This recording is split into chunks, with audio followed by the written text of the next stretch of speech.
जय श्री राम दोस्तों। बस अब कुछ ही दिनों में प्रभु श्री राम जी के मंदिर की प्रतिष्ठा हो जाएगी। एक ऐसा दिन जिसका इंतजार 500 सालों से किया जा रहा है। एक ऐसा दिन जिसके इंतजार में ना जाने कितनी पीढ़ियां खत्म हो गई और एक ऐसा दिन जिसके इंतजार में ना जाने कितने लोगों ने अपनी जान गंवा दी। 16वीं शताब्दी में भी कुछ ऐसे लोग थे जो इस राम मंदिर को बनते देखना चाहते थे। 18वीं शताब्दी में भी कुछ ऐसे लोग थे जो राम मंदिर की लड़ाई के लिए अदालत तक गए और वो लोग ये दिन देख भी नहीं पाए। और एक आप और हम हैं जो अपने जीवन काल में जीते जी प्रभु श्री राम जी के मंदिर को अयोध्या में देख पा रहे हैं। उन प्रभु श्री राम जी का मंदिर जिसे बाबर ने 452 साल पहले 1528 ईस्वी में गिरवा दिया था। इस वीडियो में हम आपको राम मंदिर के अब तक के संघर्ष के बारे में बताएंगे ताकि आप जान सके कि ये लड़ाई कितनी पुरानी है। बाबर ने साल 1528 ईस्वी में अयोध्या में प्रभु श्री राम जी का मंदिर गिरवाकर वहां मस्जिद का निर्माण करवाया, लेकिन इसके पहले की बात कोई नहीं बताता। भगवान श्री राम जी के पुत्र कुश ने अयोध्या में प्रभु श्री राम का मंदिर बनवाया। अकेले अयोध्या में सीताराम के 3000 मंदिर थे। कहा जाता है कि 5वीं शताब्दी के ईसा पूर्व इनमें से कई मंदिरों की हालत खराब होने लगी थी। तभी उज्जैन के राजा विक्रमादित्य अयोध्या आए और उन्होंने कई मंदिरों को फिर से ठीक करवाया और कई सालों तक मंदिर वहां बने रहे। फिर 21 अप्रैल 1526 को बाबर और इब्राहिम लोदी के बीच युद्ध हुआ। 1528 तक बाबर की सेना अयोध्या पहुंच जाती है और तभी बाबर के कहने पर अयोध्या में राम मंदिर को तोड़कर वहां मस्जिद बना दिया गया, जिसे बाद में बाबरी मस्जिद के नाम से जाना गया। उसके बाद 1717 ईस्वी यानी 190 सालों बाद जयपुर के राजा जय सिंह ने कोशिश की कि मस्जिद के आसपास वाली जगह उन्हें मिल जाए, क्योंकि वो जानते थे कि सनातन धर्म के लिए उस जगह के क्या मायने हैं। लेकिन उन्हें वो जगह नहीं मिली। लेकिन उन्होंने मस्जिद के पास एक चबूतरा बनवा दिया ताकि हिंदू वहाँ पूजा कर पाएं। यूरोपियन ज्योग्राफर टिफन थैलर, जो खुद 1766 से 1771 के बीच इसी जगह पर थे, उन्होंने भी अपनी रिपोर्ट में राम चबूतरा होने की बात की है। और ये वो वक्त था जब मुस्लिम मस्जिद के अंदर नमाज पढ़ते थे और हिंदू बाहर चबूतरे पर पूजा किया करते थे। मगर मंदिर गिरने के 250 साल बाद भी हिंदू धर्म के लोग इसे भूले नहीं थे। भगवान श्री राम के जन्म स्थान पे मंदिर तोड़कर मस्जिद कैसे बना दिया गया? 1813 में पहली बार हिंदू संगठनों ने दावा किया कि बाबर ने 1528 में राम मंदिर तोड़कर मस्जिद बनवाई थी। अंग्रेज अधिकारियों ने भी मस्जिद में हिंदू धर्म जैसी कलाकृतियों के मिलने का जिक्र किया।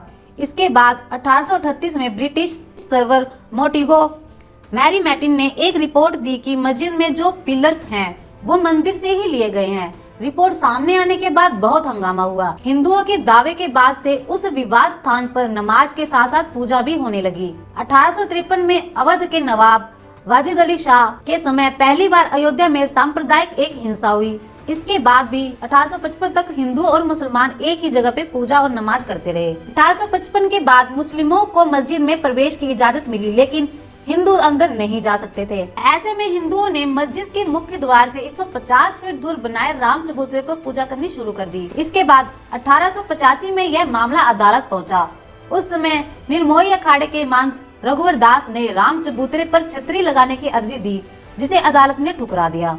इसके बाद 1934 में अयोध्या में फिर दंगे हुए। इस दौरान बाबरी मस्जिद की एक दीवार टूट गई, जिसे बाद में फिर से बनवा दिया गया, मगर वहां नमाज बंद हो गई। और ये वो दौर था जब अंग्रेजों की हुकूमत थी और उस वक्त भी कांग्रेस के एजेंडे में कहीं राम मंदिर नहीं था और ना उस समय का संघ इतना मजबूत था। मगर देश की जनता प्रभु राम के भक्त बाबर के मस्जिद बनवाने के 400 साल बाद भी अपने हक की लड़ाई लड़ रहे थे। उस टाइम वो भी तब ना देश की सरकार थी ना ही मीडिया आजाद थी। सिर्फ आम राम भक्तों का वो जुनून था, वो भक्ति थी जो अपनी जान की बाजी लगाकर भी हर दिन श्री राम के मंदिर की लड़ाई लड़ रहे थे। 1949 में कुछ ऐसा हुआ जिसने सबको हैरान कर दिया। 30 दिसंबर 1949 को विवादित जगह के अंदर से घंटियों की आवाजें आने लगी। पता लगा कि वहाँ श्री राम की पूजा हो रही है। लोगों ने दावा किया कि बीती रात को प्रभु श्री राम की मूर्ति प्रकट हुई थी। मुसलमानों ने कहा कि मूर्ति को रात के अंधेरे में जबरन रखा गया है। घटना की जानकारी मिलने पे लोगों की भीड़ वहाँ जमा हो गई। मामला इतना बढ़ गया कि यह खबर उस वक्त के प्रधानमंत्री जवाहरलाल नेहरू के पास चली जाती है। वो डिस्ट्रिक्ट मैजिस्ट्रेट को आदेश देते हैं कि मूर्ति वहां से हटाकर पहले जैसी स्थिति बहाल की जाए, जिस पर के नायर हाथ खड़े कर देते हैं और उनका कहना था कि यहाँ पर इतनी भीड़ है कि अगर मूर्ति हटाई गई तो स्थिति बेकाबू हो जाएगी। उसके बाद 27 दिसंबर को के नायर के पास दूसरी चिट्ठी आती है और उनसे वैसा ही करने के लिए कहा जाता है, मगर जवाब में के नायर ने अपना इस्तीफा दे दिया। लेकिन इस्तीफा देने के बाद सरकार को ये सलाह भी देते हैं कि मूर्ति को हटाने के बजाय वहाँ जालीनुमा गेट लगा दिया जाए, और ये बात नेहरू जी को ठीक लगती है और वो ऐसा ही करने के लिए कहते हैं और के नायर का इस्तीफा मंजूर नहीं करते।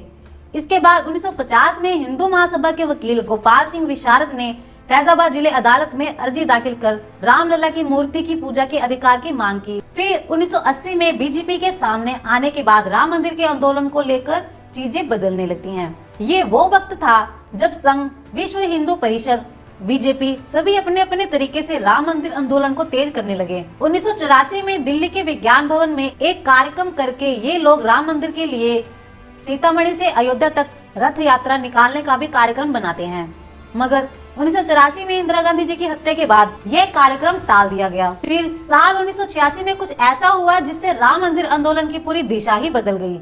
आपको याद होगा शबानो के केस में जब शबानो के पति को उसे गुजारा भत्ता देने के लिए कहती है तो बहुत सारे मुस्लिम भड़क जाते हैं, उसे अपने मजहब के खिलाफ मानते हैं। उस वक्त के प्रधानमंत्री राजीव गांधी मुसलमानों को खुश करने के लिए संसद में कानून लाकर सुप्रीम कोर्ट के इस फैसले को पलट देते हैं। राजीव गांधी जी के इस फैसले से फिर हिंदू नाराज हो गए। इसके बाद राजीव गांधी ने हिंदुओं को खुश करने के लिए बाबरी मस्जिद का ताला खुलवाकर वहाँ पूजा अर्चना शुरू करवा दी।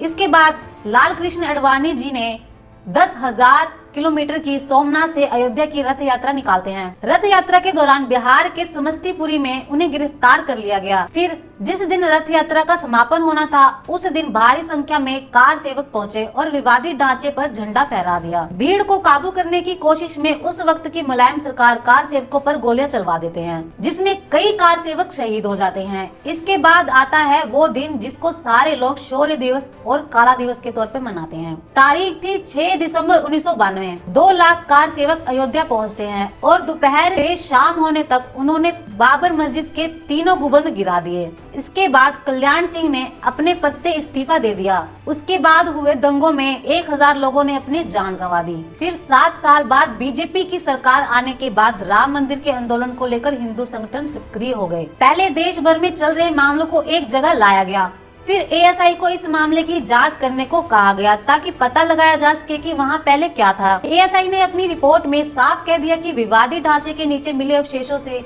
यह साफ साबित होता है कि वहां पहले हिंदू मंदिर था। एएसआई की इस रिपोर्ट को बेस बनाते हुए अदालत विवादित जमीन को राम जन्मभूमि ट्रस्ट, निर्मोही अखाड़ा और सुन्नीवाद बोर्ड में बराबर बांट दिया, लेकिन तीनों ही पक्ष अदालत के इस फैसले से सहमत नहीं थे।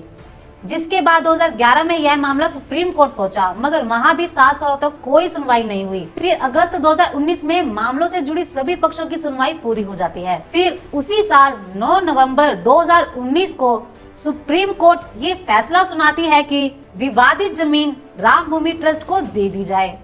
फिर उसके बाद 5 फरवरी 2020 को इसका गठन हुआ और राम मंदिर निर्माण शुरू हो गया। तो दोस्तों 1528 में प्रभु श्री राम जी के मंदिर के गिरने के 452 साल बाद उसी अयोध्या में प्रभु श्री राम जी के जन्म स्थान पर फिर से उनके मंदिर का निर्माण हो चुका है। हम जानते हैं कि ये कहानी थोड़ी लंबी हो गई होगी, पर हम चाहते हैं कि आप प्रभु श्री राम जी के मंदिर के बनने तक के इस संघर्ष को आप सभी जाने और ये भी जाने कि सच्चाई की लड़ाई 1 या 2 सालों तक नहीं बल्कि सैकड़ों सालों तक लंबी हो सकती है और अंत में बुराई पर अच्छाई की जीत ही होती है। और आप लोगों से अनुरोध है कि 22 जनवरी को अपने घर में प्रभु श्री राम जी के नाम का एक दिया जरूर जलाएं और उन सभी भक्तों को याद करें जिन्होंने राम मंदिर के इस संघर्ष में अपना बलिदान दिया। जय श्री राम।